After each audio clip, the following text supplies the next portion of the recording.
in that matter, he's a very, very correct person, and he said, you know, when you're a national trainer, you should leave. You shouldn't have any favorite. Even if I'm Orca, I don't care. I just go for the players, and I'm neutral, and I go for the nation. So that's why. But they do have a completely team. Yeah. They So had we 3 have. from Ecomaris, but now Let me see it's the what is next match the here. next match is Akaren Firenze, the female team. Akaren in blue, Firenze in white, and we're already in the Italian basket. And you know the girls from Akaren. Let me see if I find the. But we can. They have some of them. They have the numbers. Let me go for the females. Akaren has been coming also for several years, winning in Norway. There you go. Yes. That's the girls. And let me see, because now we have the list with the referees, so they're also very important parts. And we have Bob from Germany, Kai, and as the deck referee, Kaiser from Sweden, and Oros from Colombia. Underwater. Yes, sorry. Well, this game, we would definitely predict that Aachen is going to win, yep. and it probably by double digits. So that would be 14-0, something like that. 1-0 in the first minute, pretty much, minute or 10 seconds of the game. Yeah, I would say so. So the how you say it, the success for Italy would be to lose as a lower number as possible for them. Yeah. Exactly, to keep it in single digits. Yep. So this is a hard question to ask, but why has Italy not developed? They have a lot of trouble to find women interested in the sport. Pretty much the only team, female team, is in Firenze since years now, maybe 12, 13 years. And really it's very challenging even for them, for the male teams, They have now a few more male teams, and I believe that the women play in the Italian male league as women, but it's just difficult somehow. And I don't know, Wolf, do you have any insight why it has been so difficult in Italy you can use this microphone to get new players? Well, I heard they also have problems with the pool time. So if you don't have enough time to establish a team play and to try out, it's really difficult. But let's stay in the game, because every team needs respect and needs commentating. Okay, so we are in the Italian basket, and I think it's going to be probably most of the time. And she couldn't make it. I mean, attacking from above, she really moved the goalkeeper away. Now it's in and still okay. Well, yes, 2-0 now. 2-0 now at 7 minutes. So they're doing a goal every minute and 15 seconds or so. That's pretty much what it took them to do the other goal. It's a question as well of how long they can resist the speed in the game of the Academy until they break. Yep. For Italy. Then there's a question also: does it benefit Academy to play hard for the entire match? They don't really. Do they need points? Does it make a difference? Well, we have 4 groups with the women. It's 3 of each. Let me see. Academy and Italy are in the group with whom? Let me see a second. I don't know all of them by heart. Hold on, we'll have it in a minute.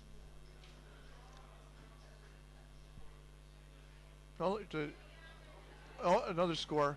I thought that the ball briefly dropped into the goalie's arms, but it went through. Somebody took it and put it straight in. Look, Academy is with Sea Dragons and Firenze. Then we have, this is a group F. Then before we had Duisburg and Helvetia that are together with Vienna in Group E. Then the Group G with Castores, the Black Mermaids, and the East Haven Macos from the US. Let's see. And then we have H. Amager, Piranhas, and the Fatis from Singapore. So it's interesting. Yeah. And some teams definitely would have to be favorites. For example, Akron. Yep. Yes.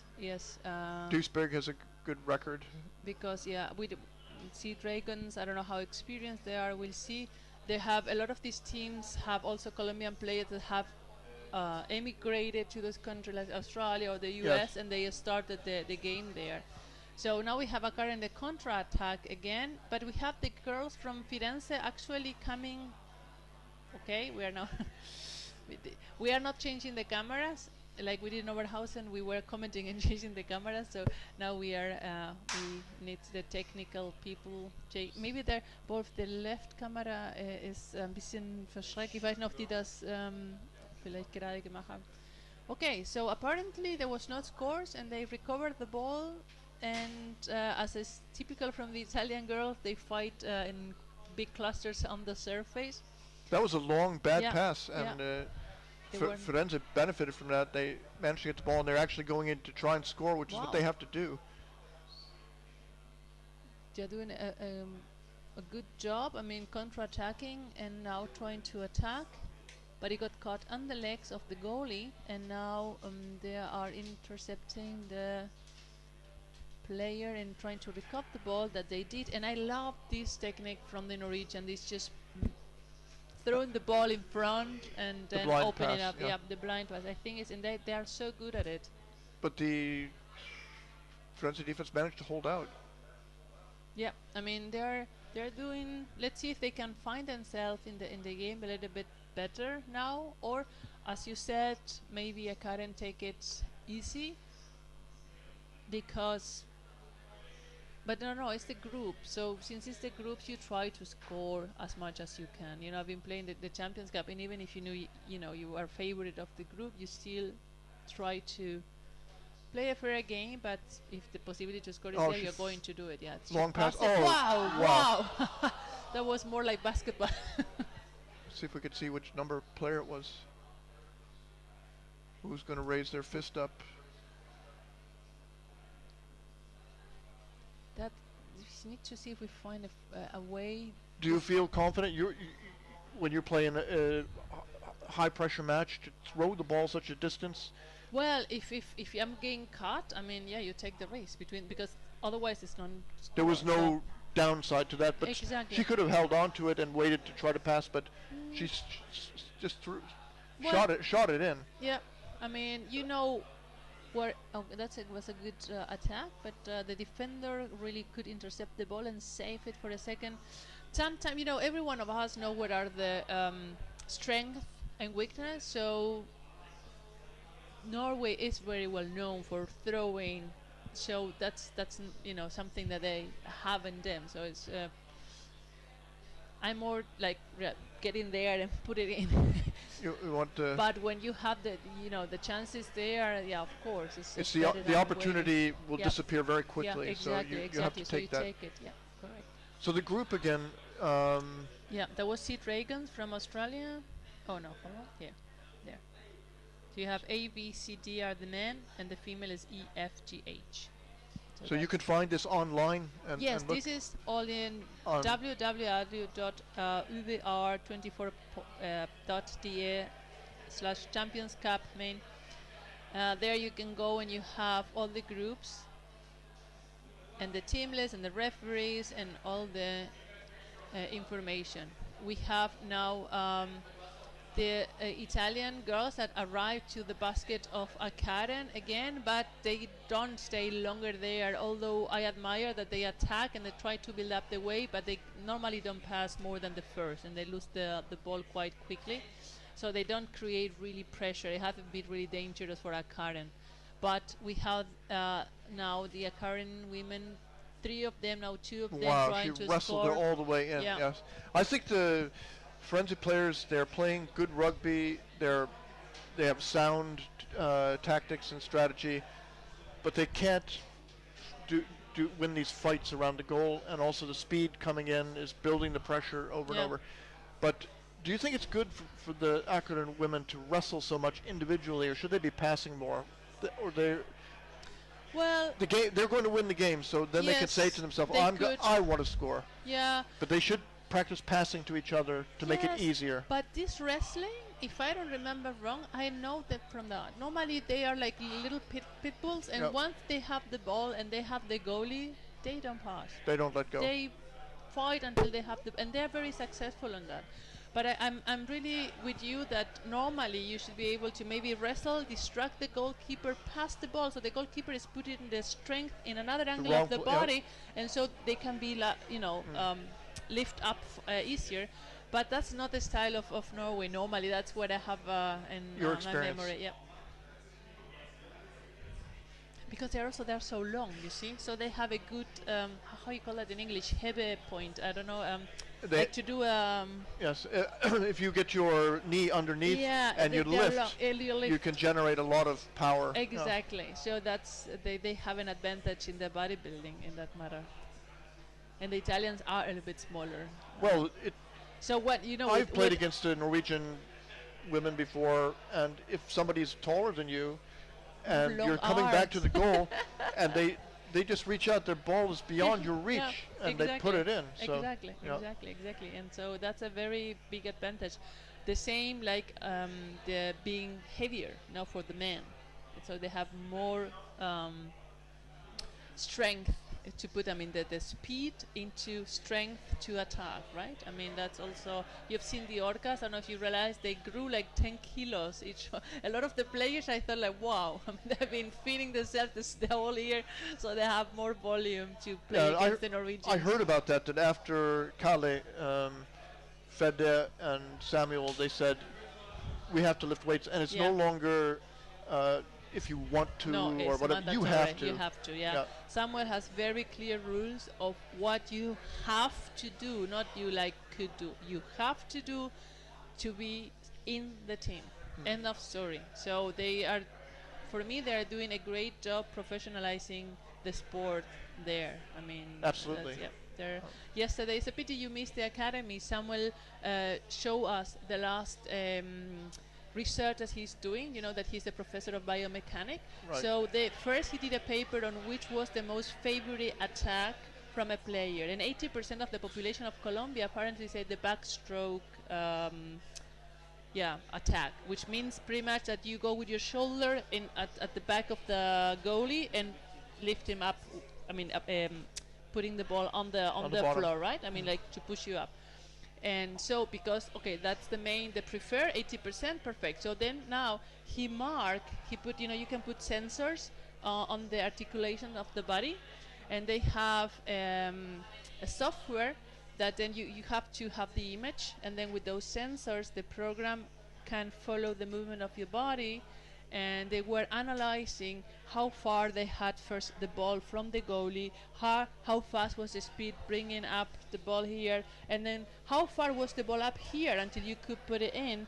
And those difference between the top scorers and the not so good scorers, and the difference was, for instance, if you had the ball too close to the goalie, then the distance you have to bring up the ball was much farther. So actually the ball needs to be pretty much at the size where the ring is, right? Below the circumference. Exactly, and not really at the bottom, really next to the goalie, but right under your shoulders pretty much. And then because it's like it's shaped like a cup. Exactly, because it's shaped like a cup. And then when you put it up, then you also need to be very close. The distance to the goal, to the basket, needs to be smaller, and to achieve that also what you have to have is your body not as straight but more diagonal. So also he was showing us all the vectors, because you know biomechanic, they analyze the vector because that's the direction in which the strength goes, and it was really great. And they are really working at that level and improving the technique, and they have seen a raise up in the scores even more. So it's amazing what they are doing there, really. So we are back in the game now, second half, and we have the Norwegian women underneath the goalie already. One right, one left, and that was another goal. I mean, they didn't see that coming. But I mean, look, it's now 6-0 for Akar, and could you see the number? It could have been Berit Detley. She's a big star. I think it was her. She was living in Berlin years ago, and she even, I think she played with us in our last champion cap. I mean, when Berlin used to be a winner and champion, and I think the last champion that we had was in 2008, and she was living in Berlin at that time and played with us. And it helped. And we had to play against Norway, and she wasn't really happy about it, but well, that's life. All right, so we have Italy now trying to counter-attack. I'm really, positive surprised that they have managed to leave their basket and bring at least the ball in the other direction. And you can see, I think, that Norway is doing a good job, but they're not killing themselves. I mean, they're not really putting 100% of their game. I think they're, with 70-80%, because there's a big difference between the two teams. They like to go to the safe corner and then and to get organized. It's not an original. Oh, nobody sees the ball, but pushing. It was a sign. I have to ask if later maybe we can have the microphone of the pool area referees. A little bit, exactly, so maybe we can hear at least the horn and be more aware. But free throw for Italy now, and let's see if they can build up a bit of an attack. Now that they cannot win the game, so psychologically what they want to do is keep the score low, but they also want to score a goal. They want to say, I scored against Akaren. Or you want to attack. Actually, attack is the best defense, as it said, right? And it's not fun when you are just going up and down in your goalie all the time. It's also very tiring, not just physically but mentally. So you want to be in possession of the ball. Now the ball fell, no one is seeing, and that's a pity. Well, the next Italian girl saw it, but now we have the Norwegian on top of her. They're fighting hard for the ball. She passed it but missed the partner, and now we have 3 Norwegians, and the one on the outside side got the ball and is on the goalie again, pass it on the other side to the bottom. And you can jump in anytime. No. Here, I'm like a talking machine. They're building up the pressure. Yeah, and now the score, and create a lot of chaos. So But I think this was actually, in a lot of ways, any goal's a goal, but they did play back and forth more here instead of wrestling, one person wrestling. But of course, like you say, if they can do it, they don't lose the ball and they're over the goalie. The only problem from that is that as long time as you got, then you give the chance to the attackers to fall into you, and so that's the only downside of being too long. But that would be against a team like Germany. But you can allow yourselves up against a team like Italy. That's the thing. And if you know that, why not? But you need to know that you cannot do it all the time, or you should not. One of the for people who don't actually play underwater rugby, every player goes through an evolution that they learn how to hold on to the ball more or less when they're being attacked. They hold it under their arm. How long can they hold it, and how successful are they at recognizing the point when they have to do that? Because you can't be tense all the time. No. You have to be able to relax. And the Norwegians are very good at holding the ball out so that they can take it out and in. And because they have long arms, when they play against other teams that are smaller, they have also an advantage there. But also what you need to be able to, as an attacker, is when you are attacking the goalie, that's going to be almost in an open basket. Oh, they just save it. In the past, Italy would have not saved it. Okay, now they got this goal. But normally it would have been a goal in an empty basket. So, that's a bit of a better... It's interesting that the player who scored was the person who maybe should have got the pass immediately. Yeah. So they could have scored a second earlier. Yeah, correct. But what I was saying about what you mentioned, the progression of a player, growing and getting more experience of holding the ball, feeling the ball, also is when you're attacking, not to forget that when you are with the one arm working on the goalie, then the other arm normally you have less tension in the ball, and that's why a lot of attackers lose the ball in that decisive moment, because they are too concentrated on attacking, and then the ball is a little bit softer in their hands, and then we goalies know that, and if you are clever enough, you attack the ball in that moment, and normally most of the time you get it. But there's some you cannot get them because they are in both. I mean, they're right and left. Multitasking. Exactly. This is a really important point, that in underwater rugby, often you are not 1 against 1; it's 2 against 1. So, as one coach in Stockholm said, you should be able to hold off the other player by yourself and not be thinking about them very much. That player who's attacking you directly is the least of your problems. Exactly. It's the player you don't see who's coming in behind you. You have to be thinking about that player. Correct. So, if you're at a very low level, you're only concentrating on the immediate threat.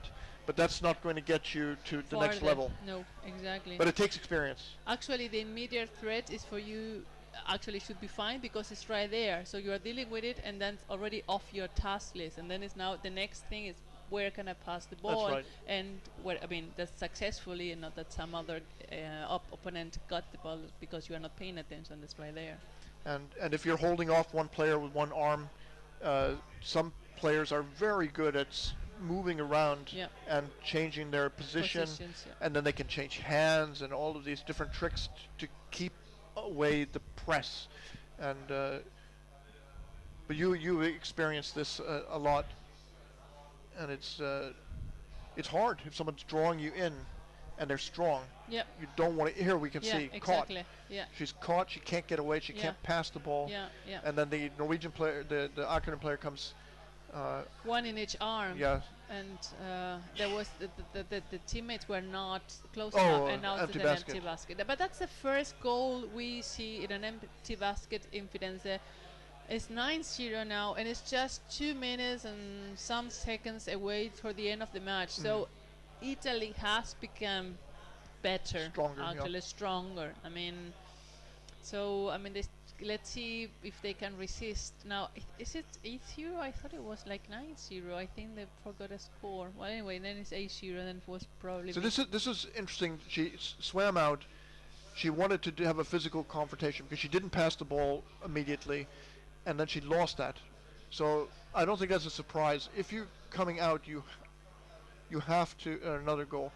If you're coming out with the ball after you just suffered that, you have to have some sort of plan to pass early.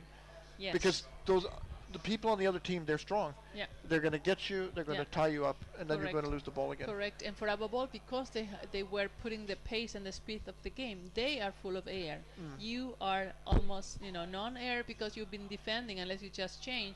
And so it's really important that all of the team comes in a counter-attack, so you can pass the ball faster, because you don't have the air to stay longer for that long. You normally need to recover. You need a minute. I mean, not a minute, but literally a minute, but a bit of time to breathe once and then get the attack. And if you go straight in an attack, or your teammates are not coming up, then you lose the ball very easy because you are a little bit weakened from constant defending. There's going over quickly. Yeah. Well, the other thing is that psychologically, when the team that has just suffered a goal, they need to look at each other before they swim out. Are they making eye contact? Because I don't think they were. No, they just lost the ball again. I mean, there were 2 or 3 of them coming, but they were too far away. And you have to swim to your teammate to be there. Yes. And the Norwegians are so good at intercepting in the middle. I mean. And now it's another goal. Yeah. And you saw how she held the ball into the basket to the bottom so that nobody could take it out before the referee saw it. And a lot of players maybe don't do that at the club level. No. And that's really, I think, something important, because sometimes it can happen and the balls go in and out quickly because of the strength of the action. And sometimes the referees don't see it because, And not everybody is honest. If they can pull it out, they will say, okay, good enough. Yep. And I can imagine the German national coach, Georg Ortl, he would be angry if somebody let the ball didn't hold it in if they could. Yeah, of course. Every trainer would. I think on that matter, we always want to make sure, we take the most advantage of the situation. There's a mineral water here. Yeah. I'm going to just drink it. Go ahead. Yeah, it's mine. You can have it. Hello, Lisa. Lisa? Hi. She's helping us with all the social media and organizing the people to comment, to do the Instagram, to upload the results. Remember, we are uploading all the results. Oh, that was it. So it was 11-0 for Akaren against Firenze. When that game started, I don't remember, did I say 14